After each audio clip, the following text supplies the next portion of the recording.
fekkee dañu continuer dynamique bi parce que lépp dañ koy waxtaanee olof danaan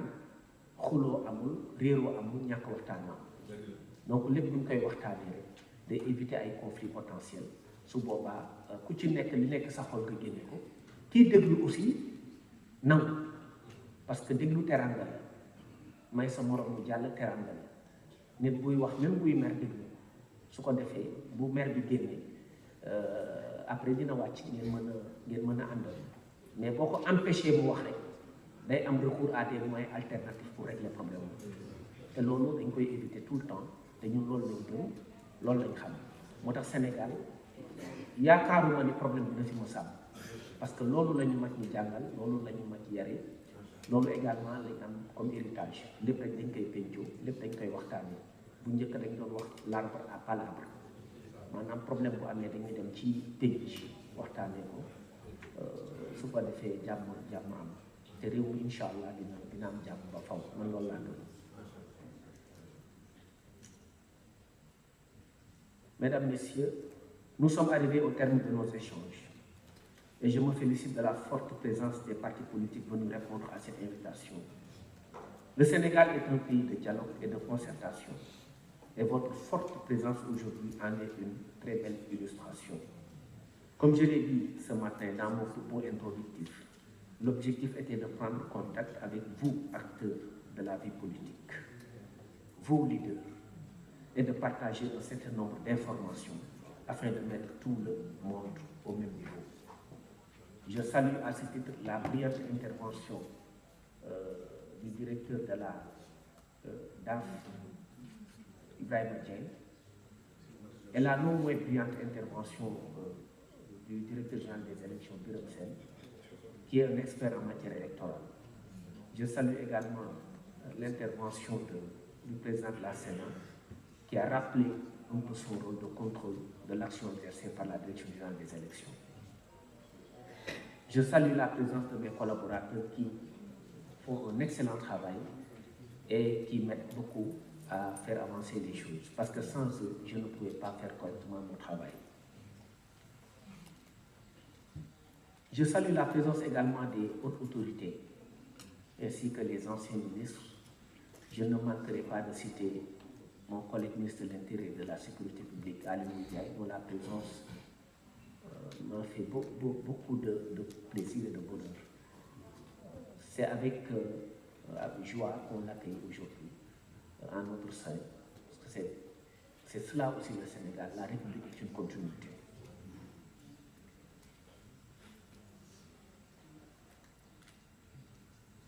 Cette rencontre ne sera nullement la dernière. Régulièrement et à chaque fois que de besoin, je viendrai vers vous pour échanger, discuter et recueillir vos préoccupations, vos suggestions, vos critiques, vos conseils, afin de mener à bien le processus. Je prends cet engagement devant vous et devant les Sénégalais. Aux absents, je le réaffirme, cependant ma disponibilité et mon ouverture. Ma porte sera ouverte pour toute question d'intérêt national, à vous et à tous les autres. Pour les autres étapes à venir, les dispositions pratiques seront prises afin de vous tenir informés au fur et à mesure. Je vous invite aussi à demander à vos mandataires de participer aux différentes rencontres des comités électoraux présidés par les préfets et sous-préfets au niveau des territoires. Afin d'approfondir les éléments d'échange et de discussion, nous avons décidé d'instaurer un cadre de réflexion qui sera mis en place entre le ministère et les partis politiques, ainsi que la société civile, afin de maintenir cette dynamique et de maintenir le contact. Encore une fois, je vous remercie pour la forte présence et la qualité des débats. Vous avez été remarquables. Vous avez fait preuve de patriotisme, d'amour pour la patrie et de citoyenneté. Nous, en ce qui nous concerne, nous nous engageons à ne pas faire moins que nos prédécesseurs dans la conduite des affaires publiques, à la tête du ministère de l'Intérieur et de la Sécurité publique, et surtout dans la conduite du processus électoral. Je vous remercie de votre aimable attention.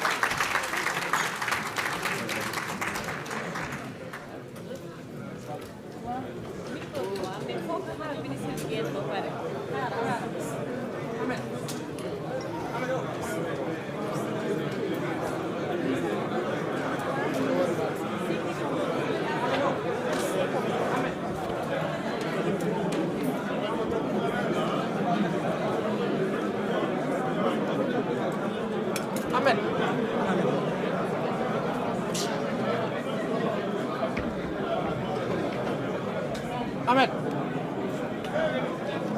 Boyo. Ahmed. Dindi ko. Kii laa wax kii. Lalo. Dindi ko waaw. Am ka voilà. Am dugal ko.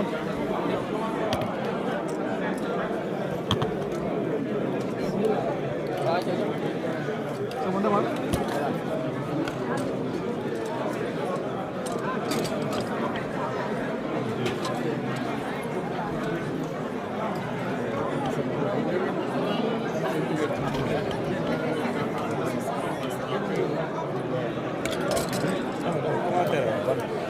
moom moo di kañ lañ jël moom ayib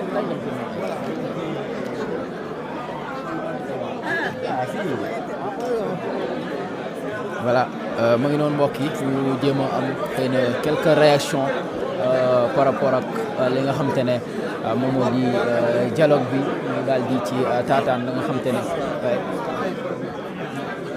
bu ñu mënee am Cheikh Ayib Daffé nekk secrétaire général parti Pastef bile honorable ginnaaw bi ñu la nuyoo tey nga teewaloon fii parti bi nga xam ne moo di parti Pastef en tant que secrétaire général bi déjà ndaje mi nga xam te ne kon moom moo di dialogue bile voilà donc ñu xaar xëy na suñu confrères yi allez-y waaye allez-y donc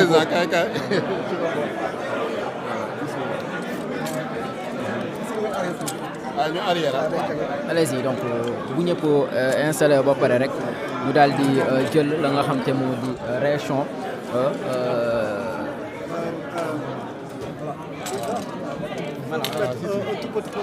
derrière pour nga mën a génn tuuti voilà pour nga mën a génn ci caméra dañuy reculer wala non ma avance voilà allez-y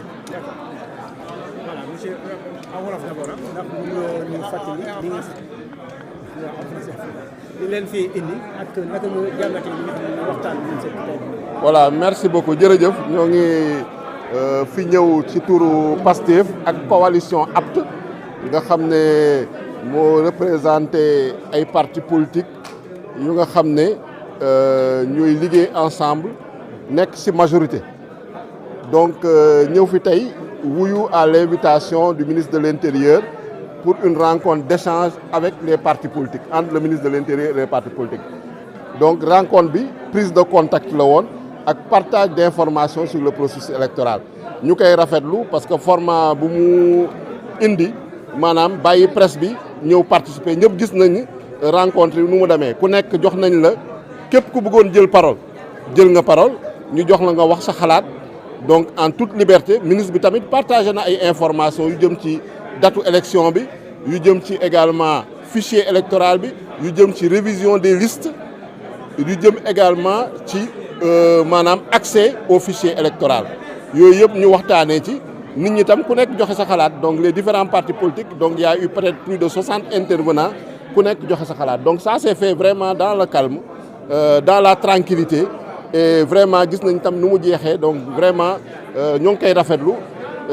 parce que lii mooy yaakaar naa démocratie lii mooy également état de droit loo xam ne règle du jeu électoral yu nga xam ne moom nañu bokk te moom mooy départager les différents partis politiques moom mooy départager la majorité et l'opposition il faut que mu doon ay règles yoo xam ne c'est des règles claires des règles prévisibles te yaakaar naa ni lu ñu fi dégg rassuré nañu ni incha allah su neexee yàlla processus électoral bi dina nekk un processus électoral libre inclusif et transparent te am nañ ci en tout cas yaakaar bu bëri puisque élection yii mujjee muy élection législative ba mu jeexee gis nañ ni amul benn recours donc loolu daal nañ koy ñoo ngi koy rafetlu te ministre bi nee na dina mettre en place un cadre boo xam ne en tout cas concertation et échange dina continuer donc ñun au niveau de la coalition APT vraiment loolu moo ñu fi indi woon ñu ñëw pour déglu ñëw pour échanger ñëw également joxe suñu xalaat par rapport ak processus électoral bi dégg naa nag ñu fi naan ay coow yoo xam ne am na